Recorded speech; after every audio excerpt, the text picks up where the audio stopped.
Welcome to the In Full Swing YouTube channel, and this is the Rumour Mill.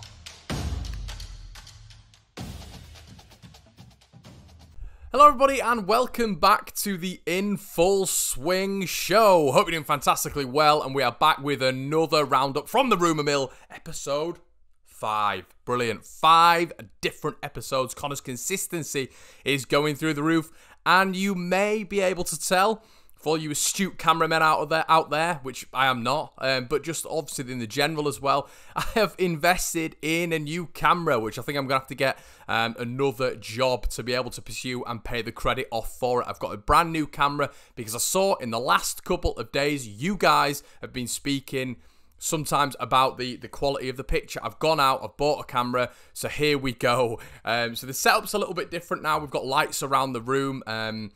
The research is a little bit more complicated because we've had to set it up. As well as that, I'm doing the audio now through a different means, so it means it's going to take a longer time to edit. So I appreciate you guys tuning in, and I've gone out my way. I've paid a lot of money, which I probably shouldn't have done, and we've got the audio quality sorted a little bit better as well. Guys, what I'm going to start doing, I spoke to you guys yesterday about interaction. Now, what I want you to get doing, if you are part of this channel, if you have subscribed to the In Full Swing channel, please click the link in the description below. And what I want you to do is follow the In Full Swing Facebook page, and I want you to start building a little bit of a community there. I want you to post transfer rumours on there. I want you to post your individual thoughts, and we'll get that going, and we'll start a little bit of a rumour mill with the In Full Swing page, because there you can interact with each other as well, which is what I've told you is my #1 priority. But me responding to absolutely every YouTube comment, as somebody pointed out, is going to be near on impossible. I try my hardest and I try my best to do so, and I think I've pretty much done it all. But this is where I want the interaction, I want the community feel, so please click the link in the description for the Facebook page, follow the Facebook page, like the Facebook page, and start posting things in there. You see a rumour, post it in there. You've got an opinion, post it in there and talk to each other. Let's build something that we can call our own on this channel. As well, guys, if you haven't already, make sure you click that subscribe button, like the video, and let's get on to the rumour mill. Now, Graham Smythe has reported that Leeds have identified 5 targets. Now, what we do know is Leeds have identified more than 5 targets, because Bielsa has 5 targets for every positional sense, that, you know, every position that he wants to invest in, from difficulty highest to attainable within this Leeds United squad that we'll be able to face with the Premier League. So the first one I'm going to touch on again is Jonathan David, because this just ain't going away, is it? It ain't going away with Jonathan David. There is concrete evidence that Leeds have put a bid in. We have put a bid in for Jonathan David. It's up to 35 million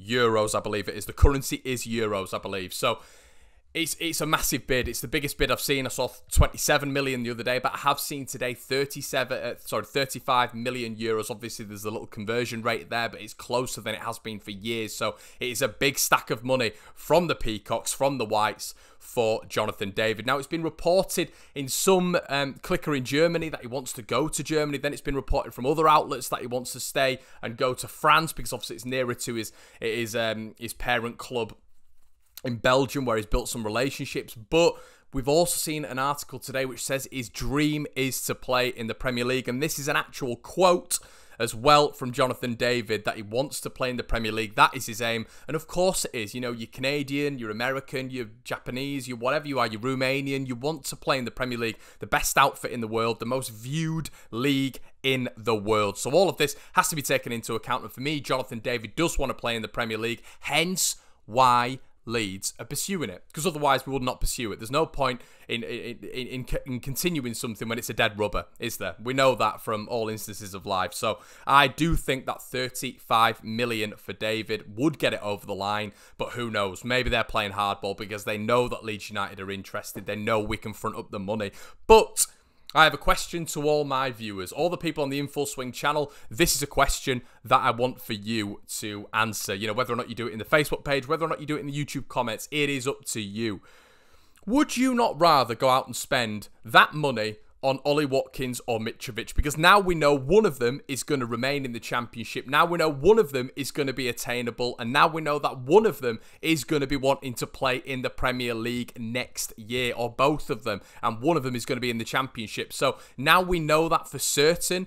with Brentford going through last night, we know that one of the big guns, one of the top scorers in the division is going to be moving on. You know, maybe both of them are still going to move on. I highly doubt it if Watkins gets to the Premier League. I highly doubt it if Mitrovic gets to the Premier League. I think Alexander Mitrovic would be a monster under Bielsa. I think even if he trimmed himself down, I think he's got that natural physique, that natural strength, that natural prowess in front of goal. He's got good stamina. He goes and goes and goes. He harries defenders. And I think that would be an absolutely brilliant acquisition. I still think Brentford are going to do it. Annoyingly, because I'd have liked to have picked Benrahma. I'd have liked to have picked Watkins. Who do you think is going to win the playoffs? Get it in the comment section below. Obviously, Cardiff have still got to play Fulham. So we're not counting them out completely yet. But you know, it is one of those where it is looking more and more likely that it is going to be a Brentford-Fulham final. So you go for Mitrovic, who's been brilliant this season, but Fulham have won every single game without Mitrovic, I believe, or they're unbeaten without Mitrovic, so that's a statistic in itself, but the man is a goal machine. I think he would be brilliant under Bielsa, brilliant under his tutorship, so that is someone who I would go for. But on the flip side, if Brentford don't go up, you have Ollie Watkins, who I was watching last night. He's a brilliant player. He is everything a striker in the Premier League needs to have. I struggle, and I quote Don Goodman, and I apologise to all of you Leeds fans out there for quoting Don Goodman. But where is his weakness? I cannot find a weakness in his game as a centre-forward. I can't find it. You know, if any of you can, slap it in the comment section below, as I've said, but he's just an all-round brilliant player. The press is exquisite. His pace is frightening. His ability in the air is second to none. And he is absolutely ready-made for the Premier League, and he's only young. And he's got that swagger, he's got that attitude that I know has impacted us in the past. But wow, what a player. And last night's performance, he drove them forward, getting that goal as well, getting his 26th of the season. Let me read this stat out to you. Ollie Watkins has 66 goal contributions. That is a higher goal contribution than any Leeds player over 3 years. Now, you talk about how brilliant Leeds have been in the last 2 years under Marcelo Bielsa. Frightening under Bielsa, but how good this kid has been. Ollie Watkins is unbelievable. Let's not forget that last year he was playing on the wing whilst Neil Maupay was getting all the glory up front. He's now transitioned into a centre-forward, and boy, has he transitioned. So that's a little thought. Get your comments in the section below. I would love one of those two, and I think for me, over Jonathan David, I would be looking at Mitrovic. I would be looking at Ollie Watkins, dependent on what happens in the Sky Bet Championship final. The next rumour is Louis Florentino. I've not covered this for the last couple of days because I think it's a load of tosh, to be quite honest. Louis Florentino, I watch a little bit of Portuguese football. He's an unbelievable player. We're an unbelievable club with an unbelievable manager. You would think that there's a causal link there. You would think that that triangle fits perfectly, but let me put this to you. When Arsenal are coming in for you, when Benfica are coming in for you, we've seen already with Cavani, when Milan are coming in for you, you have that European football as that asset. Maybe not with Arsenal, but dependent on the FA Cup final this weekend. But the European football is a key asset. It is the kingpin, linchpin. It is everything that a player wants from a club when they're signing for the club. So that is a massive, massive attraction, a huge attraction for someone like Louis Florentino. And I think it is a bit dead in the water. Obviously, Graham Smythe's article saying that we are interested, but my rebuttal to that would be, well, why have we been playing Struijk so much? Why have we offered Alfie McCalmont a new contract? I'm not saying Alfie McCalmont's going to be featuring in the Premier League next year. I think he'll actually be let out on loan, as Graham said. But my rebuttal to it would be, you know, why have we still got Shackleton? The only positional difference that we need to make in that midfield, for me, is a like-for-like replacement with Matthias Klich. I don't see any other, unless we're changing formation, unless we're going for a double pivot instead of just a single pivot with Klich just in front of the defence, which I would see as a bizarre strategy, something that would change the whole ethos and strategy and tactical nous of this Leeds United side. They've built up patterns in this formation. Why change it? Why change it to a double pivot? I think it'll stay the single pivot, and that's why I think this rumour is a 2 out of 10.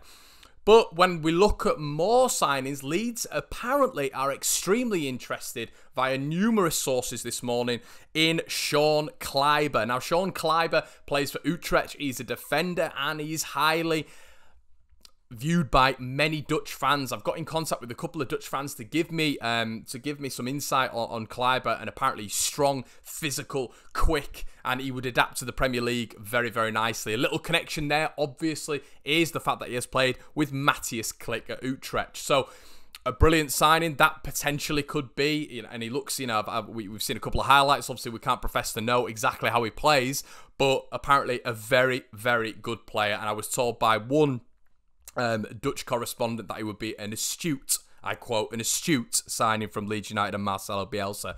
And another thing I wanted to touch on was Danny Mills. Now, Danny Mills has spoken recently of Leeds being interested in Josh King and Callum Wilson when Bielsa went to watch the Everton Bournemouth game. And the reason I wanted to bring this up is because being an ex-footballer, you hear certain things. You do hear certain things. And I believe Danny Mills has got his ear very close to the ground from what I've heard. So it's going to be very interesting if that maybe is a little bit, once again, of a causal link between the both. Is that a connection?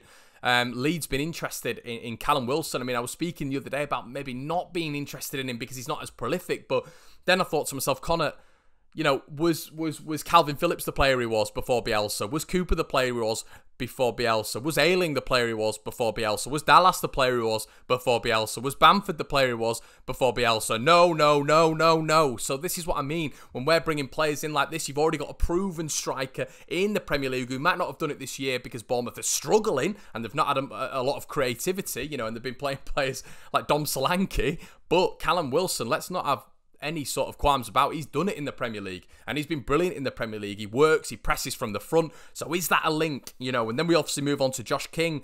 Absolutely brilliant player. I've always liked King. He's proved it in the Premier League as well. Would I turn a blind eye to Josh King? Absolutely not. So, but you know, going into the Championship season, I've said this before, it's going to take 2 months for anyone to be embedded into this Marcelo Bielsa side, and especially the Marcelo Bielsa side that's going to the Premier League, the top tier of English football, the most entertaining, the most pragmatic, the most dynamic, the quickest league in the world. So that is going to take months for players to be up to Bielsa standards. Never mind 6 weeks. So have we got to understand at some point that aside from a centre-back, aside from maybe a Ben White, this is going to be largely the same Leeds United outfit that is going to start in the Premier League? I think so. You know, people are talking about Patrick Bamford, and maybe even if we've got an Ollie Watkins or a Mitrovic coming in, are they going to be second fiddle to Bamford? I'd probably agree. You know, I saw it with Graham Smythe. It's going to be the same thing. Unless Bielsa just has it in his head that loyalty goes out the window now. We need a proper striker. No disrespect to Patrick Bamford at all for everything he's given to Leeds United. But that step up, you know, we saw at Palace, we saw at Norwich in the Premier League. He wasn't able to make it. Could he make it under Marcelo Bielsa? Hell yeah. Of course he could. Definitely. And I'm not absolutely casting him out here. No, I'm not doing that at all. But do I think there are better strikers out there for the Premier League? We've just heard the stats there on Ollie Watkins, which are staggering. If Brentford go up, come on, guys, you do the math. Okay, and the next one, another link that I wanted to touch on, Kieran Dowell. Kieran Dowell. He could have done us a massive favour. Stuart Webber could have done us a massive favour. This is a link I'm creating myself, but I was talking about Emi Buendia the other day. Kieran Dowell has now gone to Norwich City for an undisclosed fee. Now, that could pave the way, couldn't it? That is, for me, it's a CAM, it's a signing, someone who can play versatility across that three, just in behind Timo Pukki. Is that a signing that maybe Buendia's going? Is that a sign that maybe Todd Cantwell's going? Obviously, it's going to be between those two. But Buendia, apparently Leeds are still well on their way. Phil Hay repeating last week that Leeds are massively interested in Buendia. Have we put the feelers out there? You know, I was speaking to Chris Reeve from Talk Norwich City podcast, which will be out on Saturday. A brilliant insight onto how to stay in the Premier League. Chris gives us a massive in-depth detail on how much he thinks it'll cost for Leeds to get Buendia. Chris has his ears and his eyes close to the ground at Norwich City, knows a lot of people there, and whether or not Leeds will be able to get him to keep tuned for that one. But Dowell coming in, Buendia going out, for me, that is a real possibility now, because they know they're going to be losing one of the two or even two of the two in Cantwell and Buendia. Dowell coming in, he's going to keep that consistency up in that CAM role for me. And the last point as well, a lot of people talking about Ben White. Once again, we have to touch on old Benjani White. Is it getting a bit narrower now between, you know, a lot of people talking about the top 6 clubs going in for Ben White? I think that's a load of waffle. We've seen this morning City going in for David Alaba, having a bid accepted for Nathan Ake. A lot of people saying Alaba plays left back. He does not. You look at over the past 4 or 5 years, Alaba's been a feature at centre-back. He's a centre-back cover as well. Of course he plays left back, but has he got that speed to play there anymore? You know, 32, 33 years of age, reads the game very well for Bayern. He's been playing centre-back, so it looks like City are trying to reinforce those options there. Obviously, Koulibaly as well, apparently heavily liked by Guardiola. That's one of the top 6 out for Ben White. That was one of the rumoured destinations for Ben White. That ain't happening. A lot of people talking about Arsenal. There's been no real registered interest from Arsenal. They're looking to develop William Saliba, who is their centre-back, who's been on loan in the continent. What a player he is. They'll be developing him. Koulibaly also been looked at by Chelsea, and Chelsea also looking at David Alaba, looking to splash the bank as well. So it is one of those things where people talking about the top 6 going after him. Spurs skin after the stadium rebuttal, which I've heard apparently. They've not got that much to spend this summer. So it's between us and Brighton. Brighton bringing in Veltman last night. Veltman, once again, when I was speaking to this Dutch correspondent, I spoke to a Belgian correspondent as well, saying that his best position is centre-back. Of course, he's probably more notoriously known as playing right-back, but he's superb at centre-back. That's another centre-back option, and a lot of Brighton fans are talking about getting rid of Duffy and all this sort of stuff. Duffy's not going to go for a fee. You're not going to just stick Veltman on the bench for me. He's going to be playing. He's going to be a regular feature. So now you've got to look, if you're playing a back 3 and Veltman is at centre-back, which is his best position, is it going to be Veltman? Is it going to be Dunk? Is it going to be Webster? Where's White going to fit in? Is White just going to slot in straight away? I don't think so. I still think that is a goer for Leeds United. So I'm going to leave you with that, guys. I think Leeds' number 1 priority is still going to be Ben White, and I think we're still going to get him. Watch this space. If we don't get him, fair enough. We move on with Leeds United. We know how to recruit now. We've seen it over the last couple of years. Make sure you like, comment, and subscribe, guys. As I've said, click the link in the description below. Please ask and request to join the In Full Swing Facebook page. I will get you on there instantaneously. I'm off for a haircut today. Needs doing, doesn't it? I got called Alioski and the Brill Cream expert yesterday. Thank you so much for that. Hope you're doing well. Hope you have a cracking day. Like, comment, and subscribe, and I'll see you in a bit. Cheers for watching, guys. Have an absolutely fantastic day. Don't forget to like, comment, and subscribe, and I'll see you tomorrow.